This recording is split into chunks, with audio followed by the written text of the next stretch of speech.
జాగ్రత్త, నీ పాపము నిన్ను పట్టుకొను అనే శీర్షికలో మరి ఈరోజు హామాన్, ఎస్తేరు గ్రంథంలో ఒక క్యారెక్టర్ ఉన్నాడు. ఆయన హామాను పాపము, ఏం పాపం చేసినాడంటే మహాగర్విష్టి, గర్వం. అసలు పాపాలన్నింటిలో ప్రథమ పాపమే గర్వం. ఎందుకంటే మొట్టమొదట లూసిఫరు మరి దేవుని సన్నిధి నుండి త్రోయబడినాడు. ఏ పాపం ద్వారా? గర్వం ద్వారానే. Pride is the first and foremost sin. మనం కూడా అవ్వ పాపం చేసింది అవిధేయత కానీ దానికంటే ముందున్న పాపమే మరి గర్వము అని మనకు అర్థమవుతుంది. హామాను గురించి మనం ఎస్తేరు గ్రంథం నుండి ధ్యానించినప్పుడు మనకు మరి ఒక మాట ప్రథమంగా గుర్తు రావాలి. నాశనమునకు ముందు గర్వము నడుస్తుంది. అంటే ఈ హామానులో ఈ గర్వము మనం చూస్తూ ఉంటాం. ఎస్తేరు గ్రంథం ఒకసారి తీయండి. మనకు తెలుసు ఎస్తేరు ఎవరు అంటే మరి మొర్దెకై, ఎస్తేరు, మరి అహష్వేరోషు రాజు, వష్తి రాణి, హామాను, వీరు ప్రధాన పాత్రలు ఈ 10 అధ్యాయాల్లో పోషిస్తున్నారు.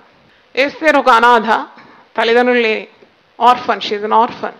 కానీ మొర్దెకై ఆమెను పెంచుతూ ఉన్నాడు. మొర్దెకై యొక్క పినతండ్రి కూతురు, అంటే కజిన్ అన్నమాట. ఈమె రాణి స్థానానికి దేవుడు ఆమెను హెచ్చిస్తూ ఉన్నాడు. మరి ఇంకొక పాత్రధారి వష్టి ఉంది, అహష్వేరోషు రాజు రాణి. ఆమె మొదటి రాణి. ఆ రాణి కూడా రాజు ఇచ్చిన ఆజ్ఞను మీరి, అంటే రమ్మంటే రాకుంటే మరి ఆమె రాణి స్థానాన్ని పోగొట్టుకున్నట్టు మనం చూస్తున్నాం. తర్వాత మొర్దెకై యూదుడు, హామాను is next to the king అన్నమాట. హామాను ఎంత పవర్ఫుల్ అంటే he has all power over the Kingdom and is next only to the king. అంతగా దేవుడు హెచ్చించిన వ్యక్తి హామాన్. మీరు ఎస్తేరు గ్రంథం 3వ అధ్యాయం చూడండి. ఈ సంగతులైన తర్వాత రాజైన అహష్వేరోషు హమ్మెదాత కుమారుడగు అగాగీయుడునగు హామానును ఘనపరిచి వాని హెచ్చించి వాని పీఠమును తన దగ్గర ఉన్న అధిపతులందరికంటే ఎత్తుగా ఉంచాను. అంటే హీఈస్ ద చీఫ్ ప్రిన్స్ అన్నమాట. అంటే అక్కడున్న అధిపతులందరికంటే ఎత్తైన పీఠం అయినది. హెచ్చు ఎక్కడి నుండి వస్తుందండి? ఇప్పుడు హామాన్ను హెచ్చించింది రాజా, అహష్వేరోషు రాజా. దేవుడే హెచ్చిస్తాడు ఒకరిని, దేవుడే ఒకరిని తగ్గిస్తాడు. హెచ్చు ఎప్పుడు కూడా దేవుడి దగ్గర నుండే రావాలి. దేవుడు రాజులతో మాట్లాడతాడు, అధికారులతో మాట్లాడతాడు, నీకు హెచ్చు కలగజేస్తాడు. కలగజేసింది ఎవరు? దేవుడు. హెచ్చు ఎక్కడి నుండి రావాలి? దేవుని. అయితే 3వ అధ్యాయము, ఎస్తేరు 3వ అధ్యాయంలో మనం చూస్తున్నాము ఈ హెచ్చు దేవుని వల్లనే హామాను కలిగింది. అంత అధికారము అంటే రాజు అయిన తర్వాత next in command is Haman. హామాను చెప్పిందంతా నడుస్తుందన్నమాట. మరి అంత అధికారం గలవాడుగా అధిపతులందరికంటే తన పీఠమును రాజు హెచ్చించినాడు. కాబట్టి రాజు గుమ్మమునున్న రాజసేవకులందరూ రాజాజ్ఞను సారముగా మోకాళ్ళుని హామానుకు నమస్కరించిరి. అంటే హామాను వస్తున్నాడంటే ఇది వెరీ వివిఐపి అనమాట. వెరీ వెరీ ఇంపార్టెంట్ పర్సన్స్ అంటారు కదా. అందరూ లేచి నిలబడుతున్నారు. కానీ ఒకడు లేచి నిలబడాడట. ఆయన పేరేంటి? మొర్దెకై వంగడం లేదు. అందరు మోకాళ్ళు ఉంటున్నారు. ఆయన ఒక మనిషిని అంత ఘనపరుస్తున్నారు. అది ఒక రీతిగా చూస్తే అధికారులను మనం ఘనపరచాలి. అధికారంలో ఉండే వారికి తగిన ఘనత ఇవ్వడం అది పరిశుద్ధ గ్రంథంలో కూడా మనం చూస్తున్నాం. మరి మొర్దెకై ఆయన మోకాళ్ళు వంచడం లేదు, నమస్కారం చేయడం లేదు. రాజగుమ్మంలో ఉన్న రాజసేవకులు నీవు రాజాజ్ఞను ఎందుకు మీరుచున్నావని మొర్దెకైని అడిగారు. ఈ ప్రకారం వారు ప్రతిదినము అతనితో చెప్పుచూ వచ్చాను. అతడు వారి మాట చెవిని పెట్టకపోయాను గనుక వారు మొర్దెకై యొక్క మాటలు స్థిరపడునో లేదో చూతుమని దాని హామానుకు తెలిపిరి. ఏలనగా అతడు నేను యూదుడను గనుక ఆ పని చేయజాలనే వారితో మొర్దెకై వంగడం లేదు. అందుకే ఎంత కసి పెంచుకున్నాడంటే మొర్దెకైని చంపాలి, మొర్దెకై జనాంగాన్ని కూడా ఏం చేయాలి? చంపేయాలి. ఆయన చంపాలని ప్రయత్నించిన ఎవరి ప్రాణమైనా దేవుని వశంలోనే ఉంటుంది. హామాను మొర్దెకైని చంపాలనుకున్నా కానీ చంపలేకపోయినాడు. ఎందుకంటే మొర్దెకై ప్రాణం దేవుని చేతిలో ఉంది. ఒక ఉరికొయ్య నాటినట్టు మనం చూస్తున్నాం. చాలా ఎత్తుగా మరి దాన్ని చేయించినాడు. దాని మీద మొర్దెకైను ఉరి తీయాలనుకున్నాడు. కానీ చూసినప్పుడు ఆ ఉరికొయ్య మీద హామానే ఎక్కవలసిన పరిస్థితి ఏర్పడినట్టు మీరు ఈ అధ్యాయంలో చూస్తారు. వాక్యంలో ఉన్నది కదా, తాను త్రవ్విన గుంటలో తానే పడినాడు. ఆ మాట కీర్తనలు 7:14 నేను చదువుతున్నాను. పాపమును కనుటకు వాడు ప్రసవ వేదన పడుచున్నాడు, చేటును గర్భమున ధరించిన వాడై అబద్ధమును కని ఉన్నాడు. వాడు గుంట త్రవ్వి దానిని లోతు చేసి ఉన్నాడు, తాను త్రవ్విన గుంటలో తానే పడిపోయాను. వాడు తలంచిన చేటు వాని నెత్తి మీదకే వచ్చాను, వాడు యోచించిన బలాత్కారము వాని నడినెత్తి మీదనే పడు. చూడండి, మనము ఈ హామాను గురించి ధ్యానించినప్పుడు హామానులో ఉన్న గర్వమే తన నాశనానికి కారణమైపోయిందని స్పష్టంగా మీకు అర్థమవుతుంది. మొర్దెకై ఏ గొప్పతనం కోరలేదు. ఆయన అటు ఇటు రాజగుమ్మం దగ్గర నడుస్తున్నాడు, ఎందుకంటే తాను పెంచి పెద్ద చేసిన అనాథ అయిన ఎస్తేర్ ఎలాగుందో తెలుసుకోవాలని. ఆమె యూదురాలని కూడా చెప్పొద్దని ముందే ఆమెను సిద్ధపరిచినాడు. ఆమె బాగోగులు తెలుసుకోవాలని అటు ఇటు తిరుగుతూ ఉన్నాడు. కానీ మొర్దెకై జీవితంలో మనం చూసినప్పుడు దేవుడు మొర్దెకైను చాలా గొప్పగా హెచ్చించినాడు. హెచ్చు కోరలేదు, కానీ దేవుని చేత మొర్దెకై హెచ్చింపబడినట్టు మనం వాక్యంలో చూస్తున్నాం. చివరి ఎస్తేరు గ్రంథం ఆఖరి వచనం చూడండి, 10వ అధ్యాయంలో మొర్దెకై యొక్క స్వభావం చూడండి. 10వ అధ్యాయము 3వ వచనం, ఎస్తేర్ 10:3.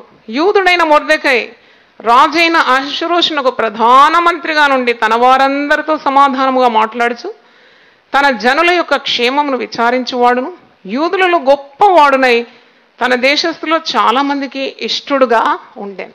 చాలామందికి ఇష్టడుగా ఉండినాడు. అంటే దేవుడు అతన్ని హెచ్చించినాడు. హామాన్ను దేవుడు అణిచివేసినట్టు మనం వాక్యములో చూస్తున్నాము. 9 చదువుతున్నాను, ఎస్తేరు 3:9. రాజునకు సమ్మతి అయితే వారు హతము చేయబడినట్లు నేను ఆ పని చేయి వారికి 20,000 వెండి మణువులను రాజు యొక్క ఖజానాలో ఉంచుటకు తూచి అప్పగించినట్టు చట్టం పుట్టించమనగా రాజు తన చేతి ఉంగరము తీసి దాన్ని హమెదాత కుమారుడైన అగాగీయుడైన హామానుకు ఇచ్చి. రాజు ఎంతగా హామాను నమ్ముతున్నాడు. తాను ఏదనుకుంటే అది చేయొచ్చు అనమాట. హామాను రాజును ఒప్పింపజేసే ఆ శక్తి కూడా హామానుకు ఉంది. అందరినీ చంపేస్తాను యూదులనంటే వెంటనే రాజు దానికి ఆజ్ఞ ఒప్పుకున్నాడు. అంటే ఇంత మరి పలుకుబడి, అధికారము, హోదా, శక్తి, సామర్థ్యాలున్న హామాను మరి హృదయంలో పాపం ఉన్నది, ఓర్వలేనితనం ఉన్నది, అసూయ ఉన్నది, గర్వం ఉన్నది, స్వార్థం ఉన్నది. వీటన్నిటితో పతనం అయిపోయింది ఆయన జీవితం అని మనకు అర్థమవుతుంది. 7వ అధ్యాయం 6వ వచనం చూడండి. 3 రోజుల ఉపవాస ప్రార్థన చేస్తుంది. ఎందుకంటే ఎస్తేరుకు తెలిసిపోయింది మొర్దెకై మరి తెలియజేస్తున్నాడు, యూదులందరికీ చాలా గొప్ప ప్రమాదం ఉన్నది, పొంచి ఉన్నది. హామాను యూదులందరినీ నశింపజేయడానికి మరి ప్రయత్నిస్తున్నాడని ఎస్తేరుకు తెలిసినప్పుడు ఎస్తేరు రాజు సన్నిధికి వెళ్ళాలి. ఎలా వెళ్ళాలి? పోకూడని సమయంలో రాజు దగ్గరికి వెళ్తే మరణశిక్ష. కానీ మనకందరికి తెలుసు ఎస్తేరు 3 రోజులు ఏం చేస్తుంది? ఉపవాసించి ప్రార్థన చేస్తుంది. యూదులందరూ కూడా ఉపవాసం ఉండు అని అడుగుతుంది. ఆమె తన పనికత్తెలతో కలిసి ఉపవాసం ఉండి రాజు సన్నిధికి వెళ్ళడానికి ధైర్యం తెచ్చుకుంది. నేను నశించినా నశింతును అని ఆమె ధైర్యంతో రాజు సన్నిధికి వెళ్ళినప్పుడు ఉపవసించి ప్రార్థన చేసింది 3 రోజులు. కాబట్టి అహష్వేరోషు రాజు ఆమెను చూడగానే అతని హృదయంలో ఏం పుట్టిందట? దయ పుట్టింది. ఇక్కడ దేవుడు అనే పదము ఈ 10 అధ్యాయాలు లేదు. కానీ నాకు ఆశ్చర్యం ఏంటంటే ఎక్కడ దేవుడు అని లేదు. కానీ ఉపవాసము చేసినారు, ప్రార్థన చేసినారంటే ఎవరికి చేసినట్టు? దేవునికే చేసినట్టు కదా. ఆ ప్రార్థన ఫలం కూడా మనం చూస్తున్నాము. మరి రాజు దగ్గరికి వెళ్ళింది. రాజు అంటున్నా నీకు ఏం కావాలి? సగం రాజ్యమైనా నీకు ఇస్తానని. ఇవన్నీ మనకు ఈ అధ్యాయంలో కనబడుతుంది. అప్పుడు ఆమె చాలా తెలివిగా రాజుతో పాటు హామాను కూడా విందుకు రావాలని ఆహ్వానించి మరి హామాను చేసే కుయుక్తులన్నీ ఆమె బయటికి తెచ్చి రాజుకు విన్నవించినప్పుడు రాజు ఉగ్రుడైపోవడం, తిరిగి అతన్ని మరణానికి అప్పగించడం, ఇవన్నీ మనం చూస్తున్నాం. మీరు ఎస్తేరు 5:14 చూడండి. అతని భార్య అయిన జరేషును అతని స్నేహితులందరూ 73 ఎత్తుగల ఒక ఉరికొయ్య చేయించు, దాని మీద మొర్దెకై ఉరి తీయింపబడినట్టు రేపు నీవు రాజుతో మనవి చేయం, తర్వాత నీవు సంతోషముగా రాజుతో కూడా విందునకు పోదు అని అతనితో చెప్పి ఆ సంగతి హామాను యుక్తముగా కనబడినది. అతడు ఉరికొయ్య ఒకటి సిద్ధము చేయించాడు. ఈ ఉరికొయ్య సిద్ధం చేసింది ఎవరి కొరకు? మొర్దెకై కొరకు. మొర్దెకైను చంపాలని ఉరికొయ్య నాటినాడు. కానీ జరిగిందేంటి అన్నప్పుడు, ఏ ఉరికొయ్య అయితే మొర్దెకై కొరకు నాటినాడో అదే ఉరికొయ్య మీద మరి హామాను చనిపోవడం, చంపబడడం మనం చూస్తున్నాం. అంటే తాను కీడు చేయాలని అనుకున్నాడు, అదే కీడు ఆయన తల మీదకి వచ్చింది. తాను తలంచిన చేటు తన తల మీదకి వచ్చేసి. దానికంటే మీరు ముందు చూస్తారు, చాలా ఘనత కావాలని కోరుతాడు. రాజైన అహష్వేరోషు ప్రాణమును కాపాడిన వ్యక్తి ఎవరు అని వారు గ్రంథం అంతా తరిచి చూసినప్పుడు మొర్దెకై అని తెలిసినప్పుడు మొర్దెకైకు ఘనత ఇవ్వాలి. అప్పుడు రాజు అంతకుముందు అడుగుతున్నాడు హామానుతో, రాజు ప్రాణాన్ని కాపాడిన వానికి ఎలాంటి ఘనత ఇవ్వాలంటే, ఓ ఇంకెవరికి ఘనత, నాకే వస్తుంది ఆ ఘనత అనుకున్నాడు. ఇది చేయాలి, అది చేయాలి. ఓ మరి 6వ అధ్యాయంలో ఉంది 10వ వచనం నుండి, గుర్రం మీద ఎక్కియాలి. మరి రాజ్యమంతటా కూడా అతని బంగారు ఉంగరము ధరింపజేసి అతనికి ఇంత ఘనత అంత ఘనత ఇవ్వాలనుకుంటాడు.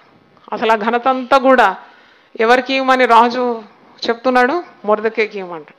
అంటే తాను ఆశించిన ఘనత కానీ ఆ యొక్క గొప్పతనం కూడా పోగొట్టుకున్నట్టు చూస్తున్నాం. అంటే హీ వాంటెడ్ గ్రేట్ ఆనర్, ప్రజలందరిలో ఘనపరచబడాలి అనుకున్నాడు. ఆ ఘనత కూడా మొర్దెకైకే దక్కింది. మనుషులు ఒకటి అనుకుంటాడు, దేవుడు మరి ఒకటి తలస్తాడు. ఇంగ్లీష్లో ఉంది, మ్యాన్ ప్రపోజెస్, గాడ్ డిస్పోజెస్. అంటే ఈ చదివినప్పుడు నేను అనుకున్నాను, మనం ఎన్నెన్నో అనుకుంటాం కదా, అలాగుండాలి, ఇలాగుండాలి, ఏవేవో చేయాలి, గొప్పతనం. కానీ ఒకటి నేర్చుకోవాలి, దేవునికి వేరుగా ఉండి మనం ఏమి కూడా చేయలేము. మనకు శక్తి కానీ, సామర్థ్యం కానీ, జ్ఞానం కానీ, ఆరోగ్యం కానీ ఇవన్నీ కూడా దేవుని యొద్ద నుండి వస్తుందనే తెలివి మనకు ఉండాలి. ఆ తెలివి హామానుకు లేకుండే. అధికారం అంతా ఆయనదే అనుకున్నాడు, శక్తి సామర్థ్యాలు ఆయనదే అనుకున్నాడు, రాజు దగ్గర ఆయన కొన్ని పలుకుబడి అనుకున్నాడు, ప్రజలందరి మీద ఆయనకు గొప్పతనం ఉందనుకున్నాడు, అధికారం అంతా ఆయన చేతిలో ఉందనుకున్నాడు, ఆయన తలంచినవన్నీ కూడా చేయగలుగుతాను అనుకున్నాడు. మొర్దెకైని చంపాలనుకున్నాడు, యూదులందరినీ సంహరించాలనుకున్నాడు. కానీ తను తలంచిన కార్యాలు ఏవి కూడా జరగలేదు. దేవునికి మహిమ కలుగును గాక, ఆమేన్. ఆయన తలంచుకున్నాడు కానీ అది జరగలేదు. తాను అనుకున్నాడు ఉరికొయ్య నాటించి మొర్దెకై ఉరిదీయాలని, కానీ ఆ ఉరికొయ్య మీద తానే మరణించాల్సి వచ్చింది. అంటే దీని అర్థము, అహంకారులను దేవుడు తప్పకుండా ఏం చేస్తున్నాడు? ఎదిరిస్తున్నాడు. గర్విష్ఠులను ఆయన అణిచివేస్తున్నాడు. ఒకని గర్వము వాణ్ణి అణిచివేస్తుందని మనకు అర్థమవుతుంది. అంటే ఇది ఈ యొక్క హామాను జీవితం నుండి మనం నేర్చుకోవాలి. ఇతరులు మీద అసూయ కానీ, ఊర్వలేనితనం కానీ, మన హృదయంలో అహంకారం కానీ, గర్వము కానీ, ఇవన్నీ చాలా దేవునికి అయిష్టములని. యోబు 5:2 ఒక మాట ఉంది, దౌర్భాగ్యం గురించి ఏడ్చడం వలన మూఢులు నశించెదరు, అసూయ చేత బుద్ధిహీనులు చచ్చెదరంట. అసూయ చేత చావడం. ఇక్కడ మొర్దెకై అంతము చాలా భయంకరంగా ఉన్నట్టు మనం చూస్తున్నాం. నేను ఏదో ఒక ఘనుడని కూడా అనుకోకూడదు. హామాను జీవితంలో అదే నేర్చుకోవాలి. ఐఎమ్ సంథింగ్ అని అనుకుంటారు కదా చాలామంది, ఐఎమ్ సంథింగ్. కానీ ఐఎమ్ సంథింగ్ అని విశ్వాసం ఎప్పుడు అనుకోకూడదు. I'm nothing before God. దేవునికి స్తోత్రం, హల్లెలూయా. నేనేమీ లేనివాడను. అందుకే పౌలు అంటాడు, నేను దేంట్లో అతిశయించాలి? కేవలం ప్రభు యందే అతిశయిస్తాను, కేవలం ఆయన శిలువ యందే నా అతిశయం. నేనేమై ఉన్నానో అది కేవలము దేవుని యొక్క కృపయ ఉన్నదని అంట. ఈరోజు జాగ్రత్త, నీ పాపం నిన్ను పట్టుకుందని హామాను గురించి మనం ధ్యానిస్తున్నాం. గర్వం అనేది సాతాను లక్షణం. It's a character of the devil. అంటే లూసిఫర్ కదా మొట్టమొదట గర్విష్ఠుడిగా ప్రవర్తించి పాతాళంలోకి నెట్టివేయబడ్డాడు. అంటే గర్వము ఎవరిలోనూ ఉంటే వెంటనే అనుకోవాలి వీడు సాతాను సంబంధి. యేసుప్రభు సువార్తల్లో కూడా ఏమని బోధించినాడు? తను తాను తగ్గించుకొని వాడు హెచ్చింపబడు, తను తాను హెచ్చించుకొని వాడు తగ్గింపబడు. మీలో ఎవరైనా గొప్పవారుగా ఉండాలంటే వాడు అందరికీ ఎలాగ ఉండాలంట? పరిచారకంగా ఉండాలని ప్రభు బోధించినాడు. ఒకడు పరిసయుడు ప్రార్థన, సుంకరి ప్రార్థన కూడా ఉపమాన రీతిగా బోధించినప్పుడు యేసుప్రభు అక్కడ కూడా అహంకారంతో ప్రార్థించినాడు. పరిసయుడు రొమ్ము కొట్టుకొని ఏడ్చి తను తాను తగ్గించుకొని ఆకాశం తట్టు తేరి చూడ్డానికి కూడా నేను యోగ్యుడను కాను అన్న సుంకరి ప్రార్థన దేవుడు అంగీకరించినాడు. అంటే తగ్గించుకున్నవాడు హెచ్చింపబడినాడు, హెచ్చించుకున్నవాడు తగ్గింపబడి. అదే పరిశుద్ధ గ్రంథం మనకు బోధిస్తుంది. గర్వం ఉంటే తొలగించుకోవాలి. కొందరు గర్విష్ఠులు చాలా అహంకారంగా ప్రవర్తిస్తారు. ఎంత అహంకారం అంటే చెప్పలేం. అంటే మనం ఈ హామాను ద్వారా నేర్చుకుంటున్నాం అది. ఎందుకంటే గర్విష్ఠుడైపోయినాడు రాజు దగ్గర. అంటే రాజే ఇంకా పై అధికారి అతనికి, ఇక తన కిందనే అందరూ అధికారం, అంత ఆధిపత్యం. ఆ హెచ్చు దేవుడే ఇచ్చినాడని ఆ తగ్గింపు స్వభావం లేదు. అందరూ ఆయనకు వంగాలట. ఒక్కడు వంగకుంటే వాణి చంపుతాడట, వాని వంశాన్నే చంపేస్తాడట, అసలు సంహరిస్తాడట. దాంట్లో ఏ న్యాయం ఉంది? అతన్ని నమస్కరించినందుకు ఉరికొయ్య నాటి అతని ప్రాణాన్ని తీయాలి, మొర్దెకై ప్రాణమే తీయాలనుకుంటున్నాడు. అంటే ఇదంతా కూడా అహంకారం నుండి వచ్చిందే కదా. ఒకవేళ తగ్గింపు స్వభావం, ఎవరో నీకు ప్రేస్తలాడు చెప్పలేదు, ఎవరో విష్ చేయలేదు, అంతగా పట్టించుకోకుండా మరొకసారి కలిసినప్పుడు నువ్వే చెప్తే ఎంత బాగుంటుంది. అంటే నిన్ను నీవేం చేస్తున్నావు? తగ్గించుకుంటున్నావు కదా. వాళ్ళు చెప్పలే కాబట్టి నేను చెప్పాను, వాళ్ళు మా ఇంటికి రాలే కాబట్టి నేను ఇంటికి వెళ్ళాను. అలాంటి పట్టింపులు ఇవన్నీ కూడా వ్యర్థమైనవని మనకు తెలుస్తుంది. ఎప్పుడైనా పేతురు తన పత్రికలో అంటాడు, 1 పేతురు 5:6, తన బలిష్టమైన చేతుల క్రింద ఎల్లప్పుడు మీరు దీన మనస్కులై ఉండండి. ఆయన అహంకారాన్ని ఎదిరించి దీనులకు ఆయన కృపనిస్తాడు. ఇంకా యాకోబు పత్రికలో ఇంకో మాట చూడండి, యాకోబు 4:10, ప్రభు దృష్టికి మిమ్మును మీరు తగ్గించుకొనుడి, అప్పుడు ఆయన మిమ్మును హెచ్చించం. 6వ వచనం, అందుచేత దేవుడు అహంకారాలను ఎదిరించి దీనులకు కృప అనుగ్రహించునని లేఖనము చెప్పుచున్నది. చాలా తగ్గింపు స్వభావం మనం కోరుకోవాలి. రోమన్స్ 12:16 వచనం, 12-16, ఒకరితో ఒకడు మనసు కలిగి ఉండు, హెచ్చు వాటి యందు మనసు ఉంచక తగ్గు వాటి యందు ఆసక్తులై ఉండు. మీకు మీరే బుద్ధిమంతులమని అనుకోనవద్దు. చాలామంది ఇలాగ అనుకొని పాడవుతూ ఉంటారు. ఎందుకంటే గర్వము తప్పకుండా నాశనానికి దారి తీస్తుంది. గర్విష్ఠులందరూ కూడా, నెబుకద్నెజరు రాజు ఎంత గర్వించినాడు, సింహాసనం నుండి దేవుడు నెట్టివేస్తే పశువులాగా గడ్డి మేసినాడు. గర్విష్ఠులను గద్దెలు దింపి గడ్డి కూడా మేపజేస్తాడు దేవుడు అని. అందుకే ఎల్లప్పుడు దేవుని సన్నిధిలో తగ్గించుకోవాలి. దేవా, ఈరోజు నేనేమై ఉన్నాను? కేవలము నీ యొక్క మహాకృప. ఈ ఒక పరిశుద్ధతను బట్టి కూడా గర్వించవచ్చు. నువ్వు పరిశుద్ధత నీకు ఎక్కడి నుండి వచ్చిందయ్యా? యేసు ప్రభు ద్వారానే వచ్చింది. I'm holier than thou attitude. నీకంటే నేను పరిశుద్ధురాలు అని కూడా అనుకోకూడదు. ఎందుకంటే నువ్వు ఇప్పుడు పరిశుద్ధునిగా ఉంటే కేవలం ఆ పరిశుద్ధత కూడా ఎక్కడి నుండి వచ్చింది? యేసు ప్రభు రక్తం ద్వారానే కదా. నీ దోషాలన్నీ, పాపాలన్నీ కూడా యేసు తన రక్తమందు కడిగి పవిత్రపరిచి పరిశుద్ధ జనంలో నిలబెట్టినాడు. అందుకే దేవుని బిడ్డలు ఎప్పుడు కూడా స్తుతి, ఘనత, మహిమ ఎవరికి ఆరోపిస్తారు? దేవునికి ఆరోపిస్తారు. ఆయనకే స్తుతి చెల్లునుగా కానీ ఉండాలి. ఇంకా కొందరు నాకు అన్నీ తెలుసు అంటారు. అన్నీ తెలిసిన వాళ్ళు ఎవరున్నారండి? ఒక మాట చెప్పండి. నాకు అన్నీ తెలుసు, నాకు మించిన జ్ఞానం ఎవరికి లేదు. చాలా నువ్వు మోసపోతావు. Only a fool says that he knows everything. Socrates అంతటి జ్ఞాని అన్నాడు, I know one thing that I know nothing. నాకేమి తెలియదని ఒకటి తెలుసు అన్నాడు. అంతటి జ్ఞాని. మరి మనం ఏ పాటి వారం? అన్నీ తెలుసు అనేవారికి ఏమీ తెలియదని అర్థం. ఎందుకంటే దేవుడు జ్ఞాని, జ్ఞానవంతుడు, మితిలేని జ్ఞానం గలవాడు. బుద్ధి, జ్ఞాన, సర్వ సంపదలు ఆయన యందు గుప్తము లేదు. నీకు కావాల్సిన జ్ఞానాన్ని నువ్వు పొందుకుంటూ ఉన్నావు, అంతేగాని అనంత జ్ఞానివి నీవు కావు. తగ్గించుకోవాలి. ఎవరైనా పెద్దలు హెచ్చరించినప్పుడు వినాలి. అణుకో స్వభావం కావాలి. ఎందుకంటే తప్పకుండా నీకంటే ఎక్కువ జ్ఞానం గలవారు ఉంటారు.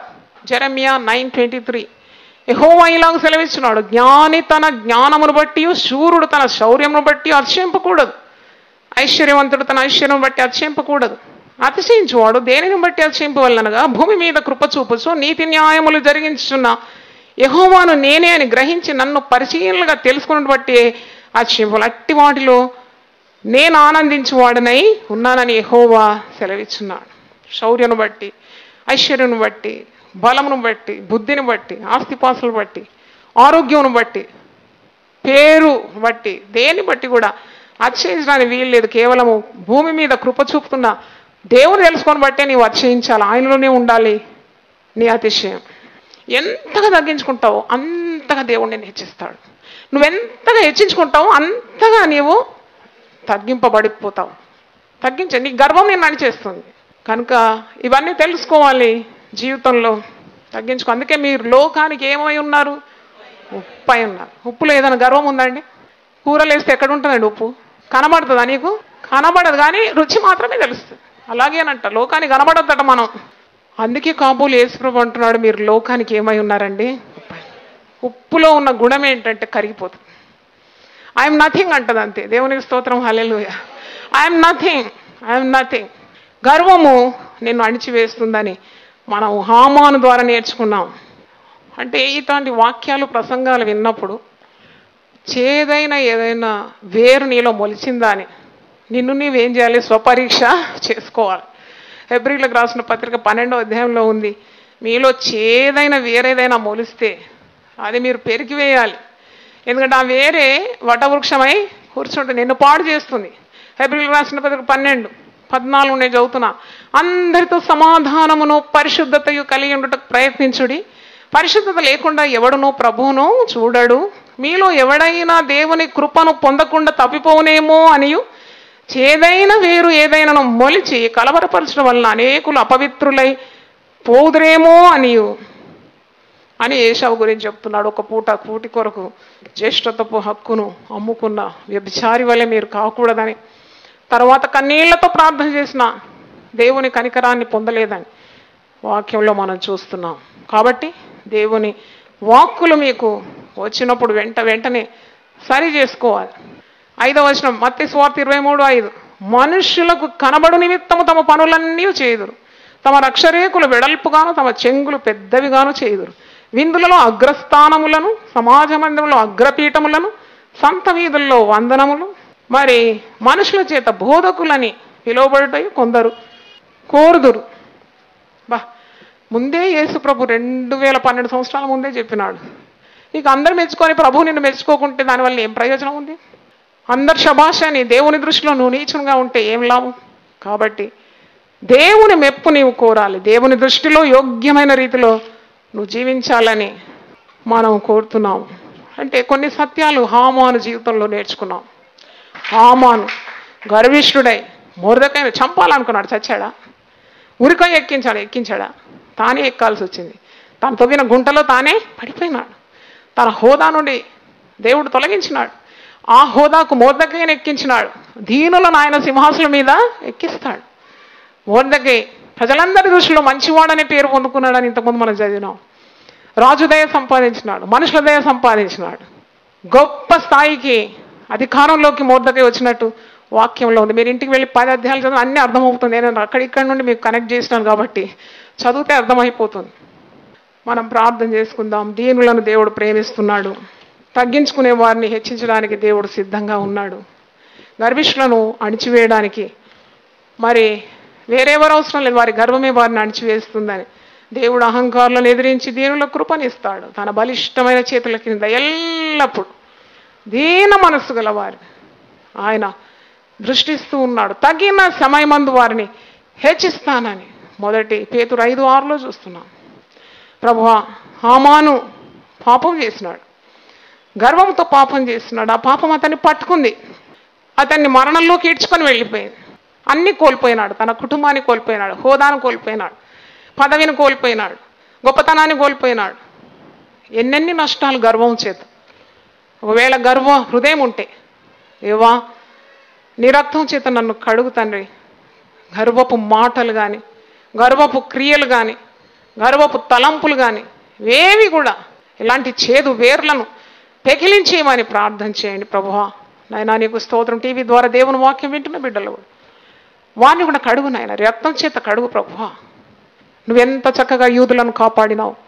ప్రార్థనా శక్తి మేము చూస్తున్నావు. ఎస్తేరు ప్రార్థనల ద్వారా యూదులందరూ ఉపవాస ప్రార్థన చేసినప్పుడు ఎంతగా చట్టాన్ని మార్చేసిన గొప్ప దేవుడు నాయన. రాజు ఆజ్ఞనే మారిపోయింది.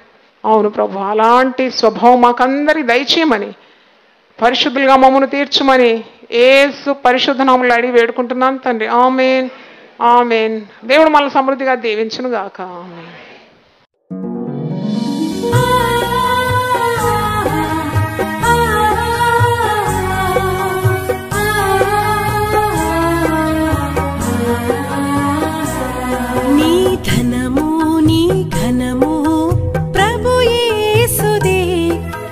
దశమా భాగము నీయ వెనుదీతువా. నీ ధనము నీ ఘనము దశమా భాగమునీయ వెనుదీతువా ధరలోన ధనధాన్యములనీయగా కరుణించి కాపాడి రక్షింపగా ధరలోన ధనధాన్యములనీయగా కరుణించి కాపాడి రక్షింపగా పరలోకనాదుండు నీకీయగా మరి యేసు కొరకీయ వెనుదీతువా పరలోకనాథుండు నీకీయగా మరి యేసు కొరకీయ వెనుదీతువా నీ ధనము నీ ఘనము ప్రభు యేసుదే నీ దశమా భాగమునీయ వెనుదీతువా పాడి పంటలు ప్రభువు నీకీయగా కూడు గుట్టలు నీకు దయచేయగా పాడి పంటలు ప్రభు నీకీయగా కూడు గుట్టలు నీకు దయచేయగా వీడంగ ప్రభు యేసు నామంబును గడువేల ప్రభుకీయను క్రైస్తవా వేడంగ ప్రభు యేసు నామంబును గడువేల ప్రభుకీయను క్రైస్తవా నీ ధనము నీ ఘనము ప్రభు యేసుదే నీ దశమా